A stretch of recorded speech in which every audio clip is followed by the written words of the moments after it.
This time we call Mr. Al Anolik.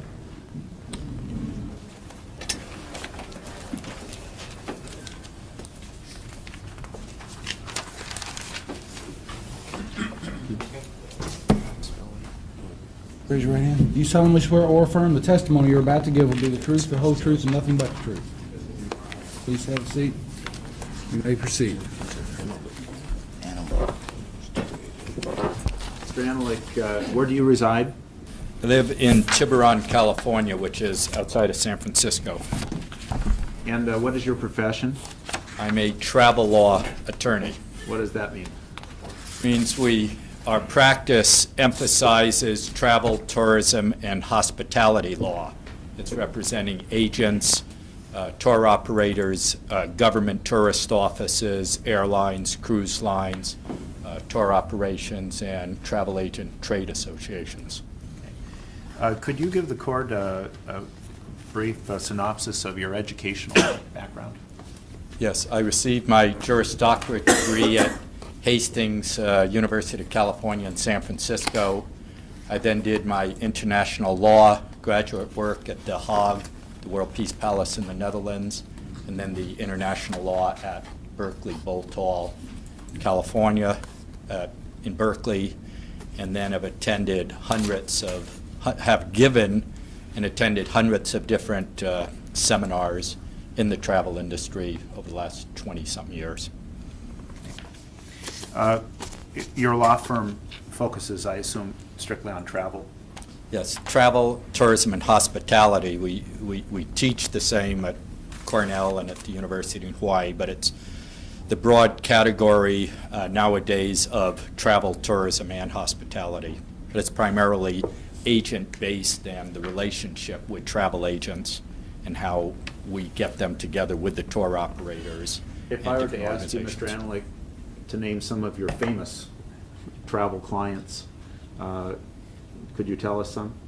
Well, from a corporate side, I would advise the travel departments of a Boeing, a McDonnell Douglas, a Levi Strauss, a Citibank, a number of major corporate interests from governments, the Israeli, the Argentinians. For 25 years I've represented China Airlines and the government of Taiwan, so I advise their Ministry of Tourism, government of Botswana. There are a number of tourist offices, and for airlines, I've been general counsel to China Airlines Taiwan. I've been counsel to UTA French Airlines, Air France, Air India, Pakistani, El Al, Tower, a number of different carriers. From motor coach operations, I've done Gray Line and Gray Line tours, tour operators, most of the big ones, Quoney, Trafalgar, a number of the European operators. For cruise lines, I still do work for Carnival, Dolphin, formerly general counsel to Royal Cruise Line, Magistry.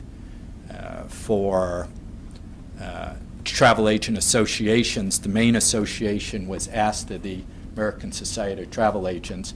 I was their litigation counsel. I then took over the position as general counsel to ARTA, where I still am general counsel. This is the Association of Retail Travel Agents. The largest trade association for outside agents is OSSN, Outside Sales Support Network. I'm general counsel to the Outside Sales Support Network. The cruise-only agencies were a different organization. They didn't sell air, but basically cruise. When they started out, I served to help form them and served as counsel to the cruise-only agencies. For travel agencies themselves, out of the top 5, I probably represented 3, which was BTI Americas, which was formerly U.S. Travel. I represent Carlson Hotels. I represent a number of hotels and chains. I've done Holiday Inns. I now do Westin. the outriggers over in Hawaii, and then I teach the tourism, hospitality, hotel law course at Cornell for business travel executives. And in Hawaii, it's an Asian Basin executive course for tourism officials and government. Stipulate further elaboration by the witness that he's qualified to speak as an expert attorney in Thank you. travel-related matters. All right. Mr. Anolik, I'm handing you what's been marked as defendant's exhibit, TravelMax exhibit number 24. Is that your biography or curriculum vitae? I think what I left off is I was appointed a part of the Honorary Order of Kentucky Colonels, and bring it to it will go on my next biography, Your Honor. That we can check. I want to make sure that gets in the transcript, Your Honor. Your Honor, we would offer exhibit number 24. All right, it's his experience and background. Yes. And I take it from the exhibit as well, Mr. Anolik, you're well published in this field. You published many books and articles on this subject. The first textbook was The Law in the Travel Industry was mine. The Official Outside Sales Agent Handbook is mine. Most travel agents use what's known as a Policy and Procedures Manual, from everything human resources to how to handle insides. I've done the official manual, which is sold by ARTA now, and I have various sets of tape sets and hospitality training law courses that I've done. Are And I'm there- general counsel, I'm legal editor to Travel Agent Magazine now. Okay. And are there many other law firms like yours in the United States? Internationally, no one is as big, although we have a network of travel attorneys. There's a couple in each country that at least do similar work that we associate with. Now, is it safe to say that in your business, you've come to understand the business of travel as perhaps as much as the law of travel?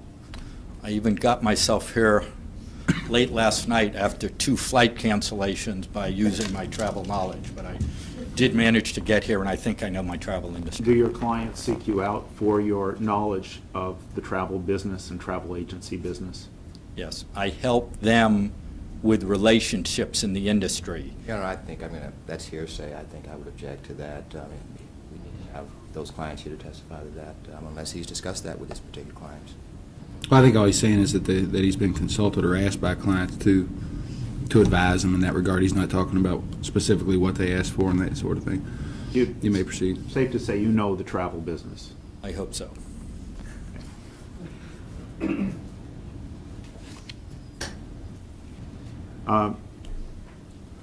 Mr. Anolik, there obviously have been some changes in the travel industry, the travel agent industry, during the last decade.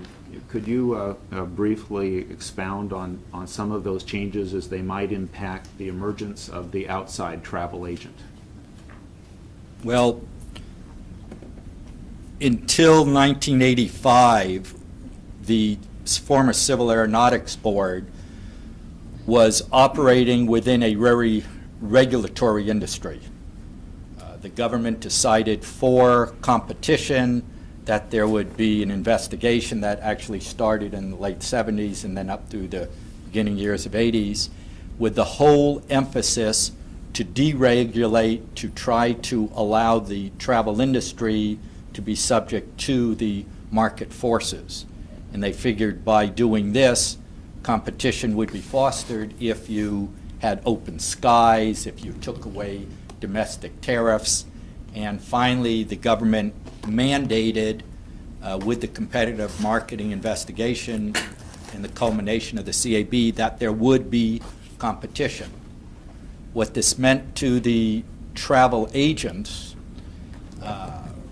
probably for 20 years I'd advocated that travel agents should go out to their religious groups, should go out to their ethnic groups and get group business. they couldn't really until '85. You weren't even allowed to put your home telephone number on your business card if you were a travel agent, because the cartel that controlled travel agents said you can't do anything other than out of your office that they approve. The government, through a case that my organization brought, said, no, this is not fostering competition, it's restricting people within the industry, and the ATC, which was the cartel of domestic carriers, had to disband. And a new organization had to be formed that controls travel agents, but in their new agreement, their interstick agreement, nothing even mentions the description of the outside sales agent. It was taboo to try to restrict them because the government wanted competition. So what this meant is, for the first time, you could go out and get sales forces without having your independent or your downtown retail agency, where you have human resources problems, where you have rent problems, where you have the rest. You could go out and get into this vast resource of salespeople who may be selling widgets during the day, but at the same time have some travel contacts. Through religious groups, they could get trips to the Holy Land. Through universities, alumni groups, there was always somebody that wanted the free trip and could get everybody else in the alumni association to go to visit or to go to a professional convention. So by opening up the door to what the competitive marketing order requested was innovativeness, that was the word used. This innovativeness brought about large sales forces. And although my tape sets talked about them 20 years ago, we couldn't do it till '85. And once we did, a new era really started in the travel industry. And the old-time travel agent, the one who does hopefully most of everybody's work in here, that they use travel agents, did get a little upset because all of a sudden there was a whole new workforce out there. And people who had daytime jobs were talking somebody else into going on a golfing trip. We're talking somebody else into going on a 4-day cruise to watch the Super Bowl, which is a good one in California, rather than wrecking your house. You know, you get everybody on a cheap Carnival cruise for 4 days, and it was a situation that you made money, you had fun, you remembered it. And filling up rooms, hotel capacity, statistics in the last few months, I think was 50.3. There's half of the rooms empty. Airline seats. It only cost the airline approximately $4 to fill a domestic seat, domestically. $1.61 for the piece of rubber chicken, 26 cents for insurance, and $1.28 in fuel. So if the incremental cost was only about $4, the airline industry all of a sudden saw a source that could fill up extra seats. And they would do their promotions, but you still needed somebody to push. So with this, the direct marketing organizations started looking into this. And what TravelMax was a concept that came about saying travel has got to be an easier product to sell than vitamins or water purifiers or other types of products, because you didn't need an inventory. Some of the people who were into TravelMax that I met at these conventions still have garages full of cleansers or so. There wasn't an inventory needed, and the product was so much easier to sell because you went up to somebody and said, do you like to sell or do you like to travel? And everybody's going to say, yeah. You're not going to say, I like to sit in a corner. So by saying yes, you've all of a sudden got this person. It's not like selling insurance where somebody sits next to you on the plane and says, how's your life insurance? And right away you go to sleep. You at least wanted to talk about travel. And through this, by getting people who may not have known everything about travel, but could get bodies to buy travel, it provided a product. And TravelMax came to us and said, help build a travel organization with people who could do tours, people who can do conventions, people who could put together our own tour products and handle leisure sales. And the easiest way to do it was to get these people knowing the basics, and they would be referring travel agents. They would be outside agents, but they would be able to say, the next time you book, here's my card, phone in, and I'll get some credit for it. And if you like the person and you're not used to your own travel agent, it was a way of picking up some business, was the easiest way. Other than that, it was sitting down with a person and talking them into going on a trip. Mr. Anolik, let me interrupt for a moment and just, because you're talking about teaching the individuals. Yes. Training them to be travel agents. So if I might approach the witness, You may. Your Honor. I think counsel has a copy of the tutorial already. This is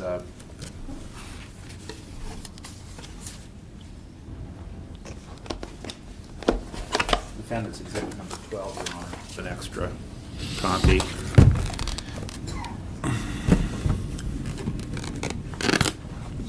So, Mr. Anolik, was TravelMax the first one in the country to come up with this idea of offering individuals educational materials about the travel industry? Oh, no. How long has this been going on? Well, we've always had travel schools. I've taught at some of them, and a travel training program that you go to for, let's say 60 days might cost $3,500, $4,200, $1,800 on sale or something. There's always been education, and there's in junior college, you can go, take a 2-year program where some of it's training. So if I was interested in a career or just being more knowledgeable about the travel industry, I might enroll in a travel school. Cheapest way would be if your community college had a course, you would go back to community college. I might Up pay- from that, there is different grades of training. And then when I was done with those type of courses, I might join a travel agency. I could be an inside or an outside travel agent. That's right. You could still work getting your friends connected with a travel agency, but you'd have to find one that would want your business. They're not always happy with brand new people because there's a training process they still have to do. They can read the book, but they don't want them to mess up on what they say. So there's still more work. It's a more labor-intensified body that you have in the industry. Okay. And apart from the travel schools, which, as you say, can charge up to $3,500 for this type of educational material and course, have there been other organizations that have sold travel tutorials in the box? I guess we might say something similar to TravelMax that predate TravelMax. I probably was instrumental in starting the first of them, but a number of them have started up.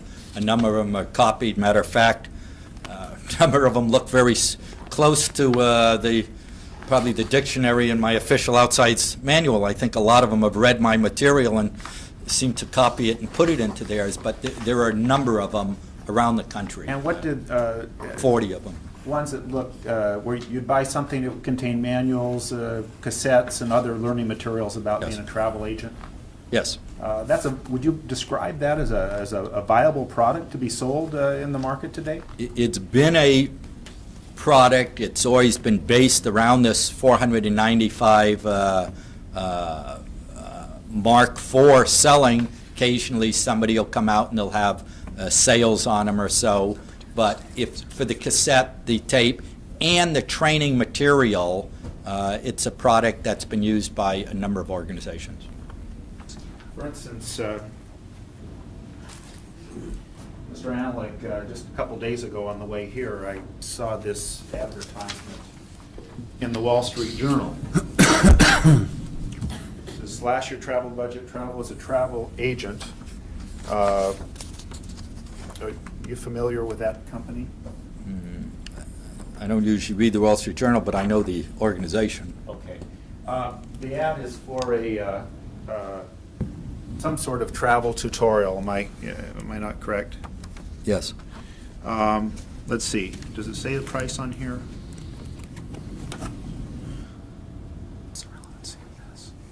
This would be of the sort that we're talking about, though, this type of a tutorial. Yes. Okay. Do you know how much the TravelMax, you mentioned? This is $4.95 in the paper. Oh, that's a $4.95, Yes. which is not unusual. It is the, it seems to be the usual price for all of those who've copied all the ones who are on the market. Okay.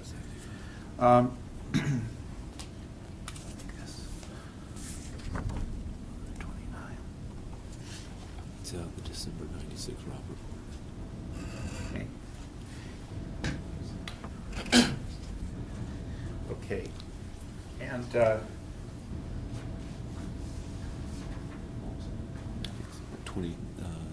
This one would be 29. on the Wall Street. Your Honor, we'd offer exhibit number 14. So admitted. I have a similar kind of ad, Mr. Anolik, that comes from the December issue of the Rob Report. Looks like another tutorial on travel. This one is $4.75. Would that be similar to the types of ads we would be seeing all over? I have heard of them. It was kind of a knockoff on a website that's for the travel industry called 10IO, and they had nothing to do with this. I remember phoning at the Okay. time.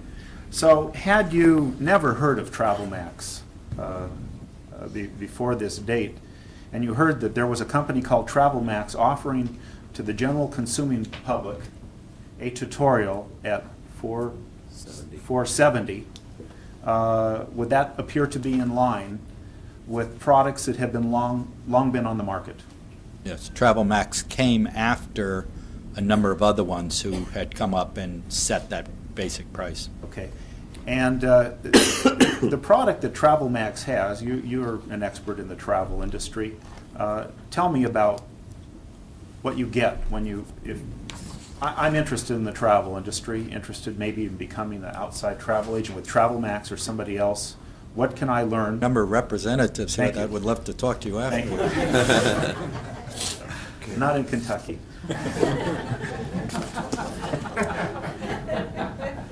What could I learn from this this tutorial that, in particular, that I wouldn't call you up the next day and say I've been swindled?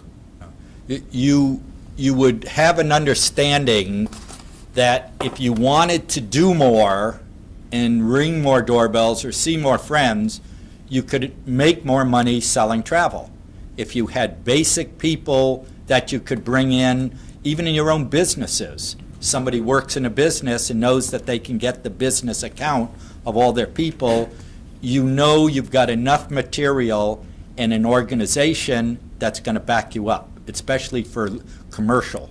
Leisure is a little easy to work with, but when you're bringing your company and you could stall your CEO somewhere with the wrong reservation, you know by learning this, you know the basic languages, you see how to book it, with the company, and you know you have a company behind you that can sell travel and it has enough volume to get decent prices. In your opinion, as an expert in the travel industry, is this a good and valuable product which stands on its own? Yes.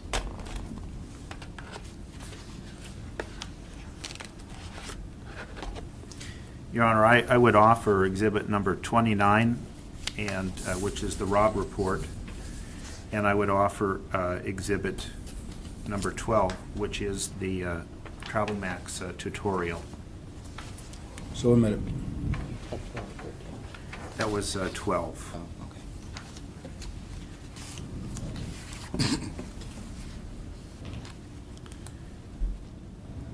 Mr. Anolik,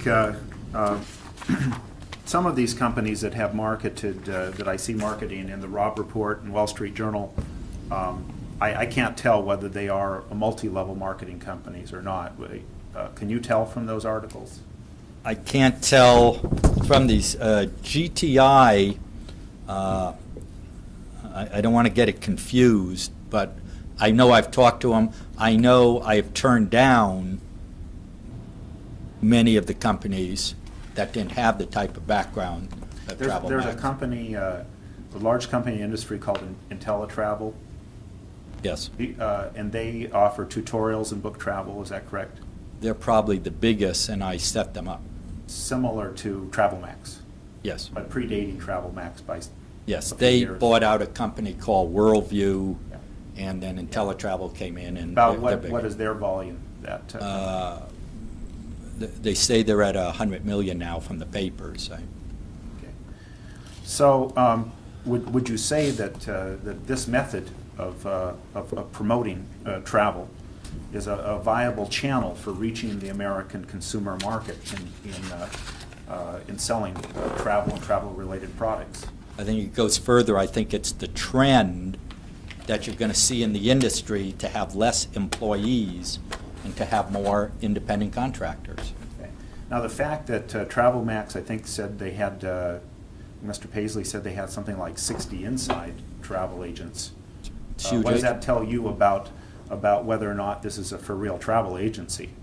It would automatically, within a year and a half, put them in the top 10% of travel agencies in the United States. At $5 million a month, how many travel agencies are there in the United States? Oh, we're up now to about 37,000 or so, And at their current volume, 38,000. they would be in what percentage? This $30 million agency would be within the top 10% of 38,000 travel agencies within a year and a half. Would you say that is a striking success for a young startup travel agency? Other than in the direct marketing agencies, the couple that are the competitors, I haven't seen that type of growth without buying the business. I buy and sell agencies, and you could buy $100 million worth, but by starting it and getting actual sales without buying volume, it's really almost unprecedented. This type